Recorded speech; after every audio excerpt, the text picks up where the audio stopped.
Hi mga ka-Bible, Tuesday today at meron akong Bible verse na gustong i-share sa inyo ngayong araw from the book of Marcus chapter 3 verse 20 hanggang 30. So ito po yung mabasa natin. Si Jesus at si Beelzebul. Pag-uwi ni Jesus, muling nagkatipon doon ang napakaraming tao kaya't hindi na sila nagkaroon ng pagkakataong kumain pa.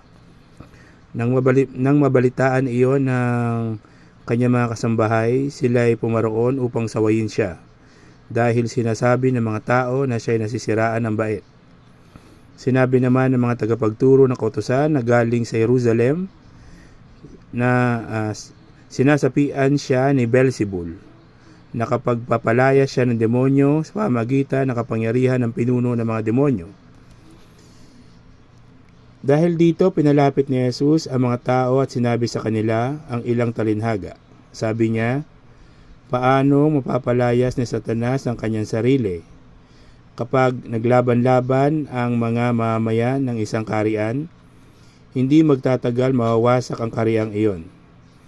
Kapag naglaban-laban naman ang mga magkakasambahay, hindi rin magtatagal ang sambahayang iyon.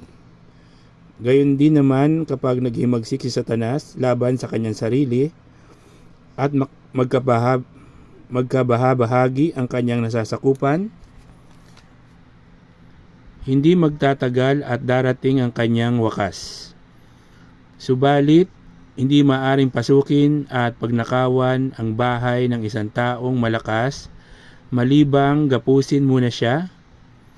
Kapag siya'y nakagapos na, saka pa lamang mapagnanakawan ng kanyang bahay. Tandaan niyo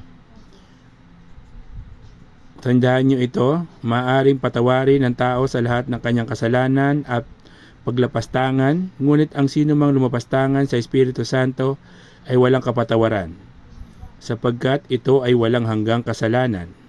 Sinabi ni Jesus kapag sinabi ng mga tao na siya'y sinasapian ng masamang espiritu.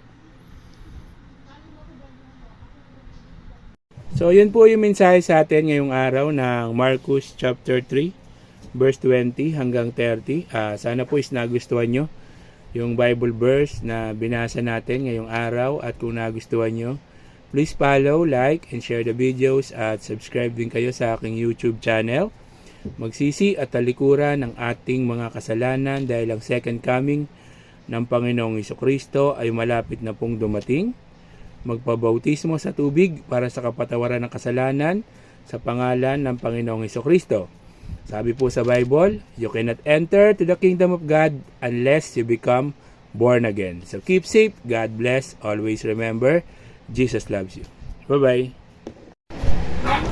Hi mga ka-Bible, Tuesday today at meron akong Bible verse na gustong i-share sa inyo ngayong araw from the book of Marcus chapter 15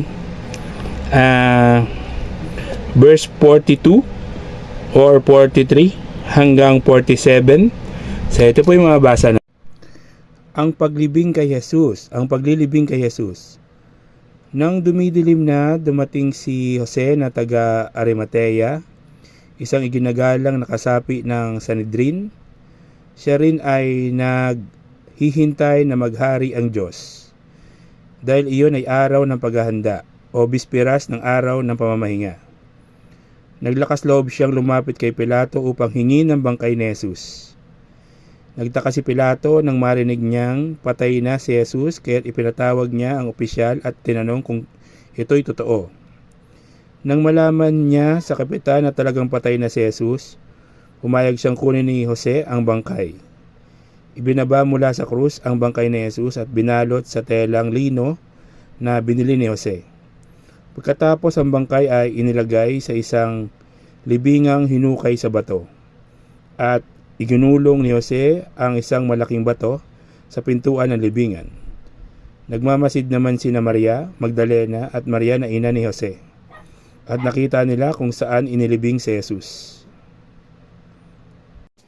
So, yun po yung mensahe sa atin ngayong araw ng Marcus chapter 15, verse 42 hanggang 47. So, keep safe, God bless, always remember, Jesus loves you. Bye-bye.